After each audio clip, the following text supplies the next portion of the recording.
Hello, and welcome to the Damage Prevention Channel.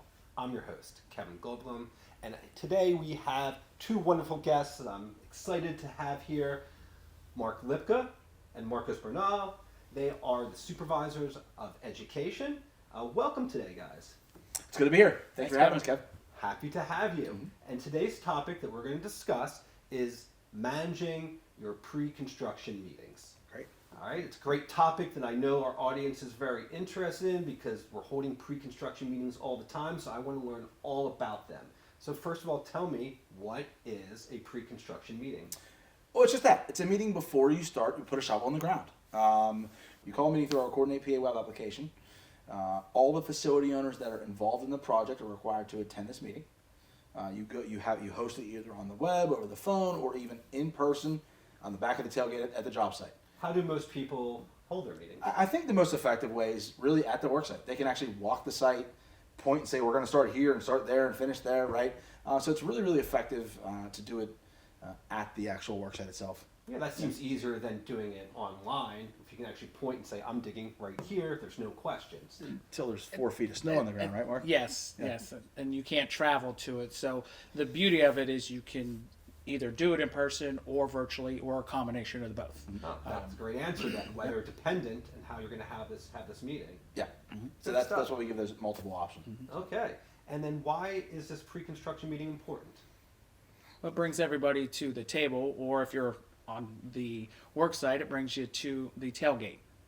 So the project owner, designers, if they are there, are meeting with the excavators who are meeting with the facility owners who need to identify where their facilities are. They can bring the plans and all the maps for it. And as Marco said, you can walk that work site. You can identify with everybody, the boots on the ground there, all the contacts, that project, and the scheduling of those locate requests or the tickets that are going to go in. Great. Yeah, you want to develop that locate schedule. Yep. Um, And a rapport with the people you're going to be working with. That's it. right? Hey, John. I need you to get out here and locate these. Okay, I'll be out there in an hour. You know John now because you met him. Right. Right. You didn't know him before. No. All right, so let's move on here. The next question I have for you both is, who uses the system? All of the stakeholders really, but who starts using it first is that excavator, that contractor, places the notification in our system, goes ahead and reports it to all the facility owners in the area. The project owner should be at this meeting as well because they're facilitating the whole project. The designers can go to show their plans and make sure that everything is correct on their maps and plans like that. And then really, the two really important people at this are the excavators and the facility owner locators. Okay. So we have project owners, designers, excavators, facility owners. That's a lot of people. That's a lot of people. So how many? Don't forget one call.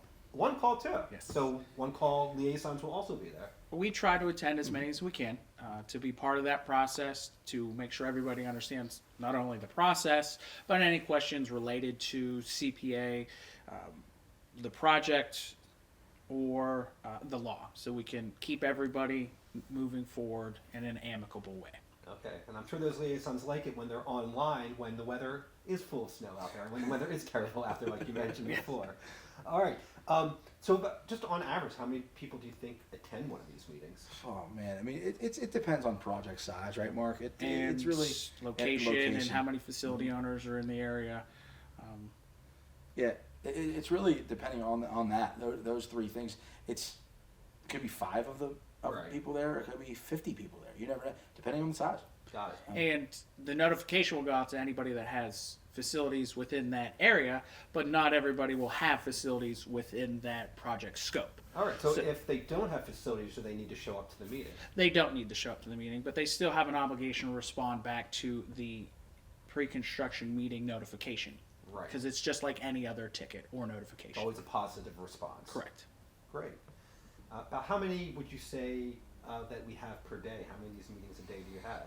Oh, again, it's dig season is in March and April. You get a heavy load of notifications and projects that people are raring to start because they've been stuck in the house for the winter, right? But we see I don't know that we could put a number on it, but you know, we get a handful a day, anywhere up to 5 a day to 20 a day. All right, so people are definitely using this oh, process then. Absolutely, the number has risen since we put into since we put into production the Coordinate PA application. It's only risen every year. The number of jogging projects and things like that, and the pre-construction meetings correspond with how many projects you have in the system. So it sounds like it's a success so far. So far, so good. So far, so good. All right. Well, what happens next? Well, you have the meeting, Mm-hmm. right? You go to the meeting and you say, hey, I want to start this project in 2 weeks. They go through and say, okay, the first notification is going to go through to correspond with that 2-week date. And then the next mile down the road, we're going to start another ticket in 2 weeks after that. And based on what the locate schedule we mentioned earlier was, the contractor excavator is going to actually go ahead and put the tickets in according to that locate schedule.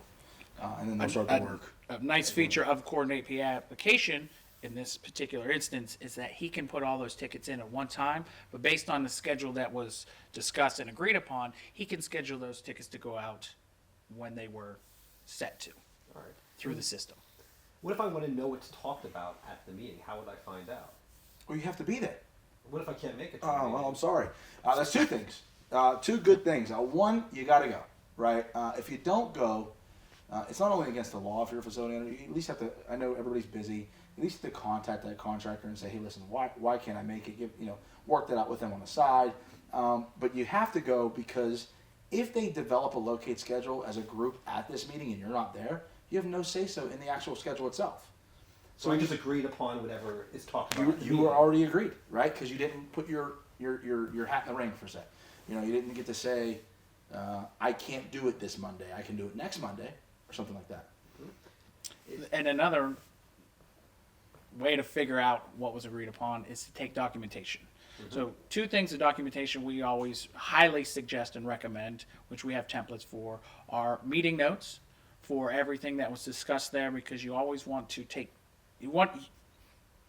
take good notes to fall back on if anything becomes called into question, right? So, oh no, we didn't agree to this. Yes, we did. You have that written documentation. The second piece of information we like to take down is attendance. So a sign-in sheet. This is useful so we want to know who was there, but also so we can use that as the contacts for moving forward with the project. So we're going to add them into our project, and those are the boots on ground people that we're going to communicate when we have a problem, when we have a question, when they need something from us. They know who to call, and we know who to call as well. Can I get this sign-in sheet and a form to take notes anywhere, download it from your website? It's all part of the Coordinate PA documentation. We have some templates available for anybody to download or use. You're able to use your own personal sign-in sheet or records for whatever you have.